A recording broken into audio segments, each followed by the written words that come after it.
ඉන්දියාව පාකිස්තාන පාලනය යටතේ පවතින කාශ්මීර කලාපයේ ත්‍රස්තවාදී ඉලක්ක 9ක් වෙත ප්‍රහාර එල්ල කර තිබෙනවා. Guys, ඔයාලා වෙන්න වයිස් මෙන්න අලුත් මෙල්බන් නයිස් ළඟින් ගියත් නයිස් ඕකේ.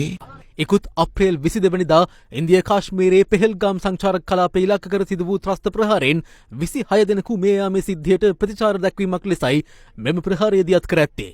ඉන්දියා හමුදාව මෙම මෙහෙයුම ඔපරේෂන් සින්දූර් ලෙස නම් කර තිබෙනවා.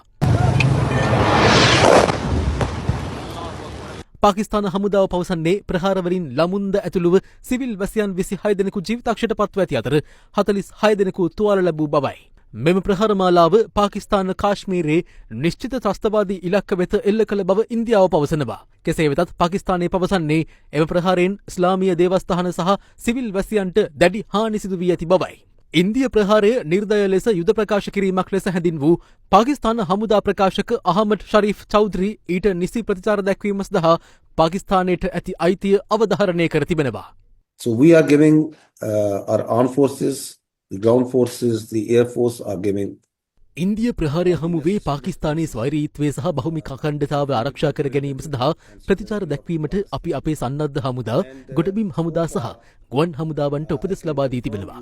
ඒ අනුව ඉන්දියාවට අයත් රෆාල් වර්ගයේ ප්‍රහාරක යාන 3ක්, Su-30 ප්‍රහාරක යානයක් සහ MiG-29 ප්‍රහාරක යානයක් මෙන්ම ඩ්‍රෝන යානයක්ද බිම හෙලීමට ඔවුන් සමත් වී තිබෙනවා. Drone has also been shot. ඒ අනුව පාකිස්තානය විසින් ඉන්දිය ගුවන් යාන 5ක් මේ වන විට වෙඩි තබා බිම හෙලා ඇති බව පාකිස්තාන හමුදා ප්‍රකාශකවරයා පවසනවා. කෙසේ වෙතත් ඉන්දිය රජය මේ බව තහවුරු කර නැහැ. මෙවන් පසුබිමක ජම්මු කාශ්මීරයේ පුල්වාමා දිස්ත්‍රික්කයේ ගම්මානයකට කඩා වැදී තිබූ ප්‍රංශය නිෂ්පාදිත ප්‍රහාරක ජෙට් යානයක සුන්බුන්වල දර්ශන ජාත්‍යන්තර මාධ්‍ය වාර්තා කර තිබුණා.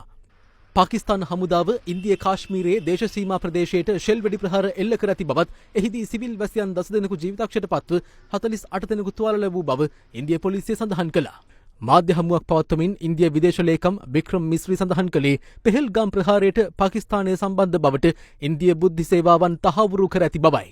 පාකිස්තානයේ ත්‍රස්තවාදීන්ට ක්ෂේම භූමියක් බවත් ඉන්දියාව මෙම ප්‍රහාර දියත් කළේ දේශ සීමාව හරහා එල්ලවන ත්‍රස්තවාදයට ප්‍රතිචාර දැක්වීමට බවත් ඉන්දිය විදේශ ලේකම්වරයා සඳහන් කළා.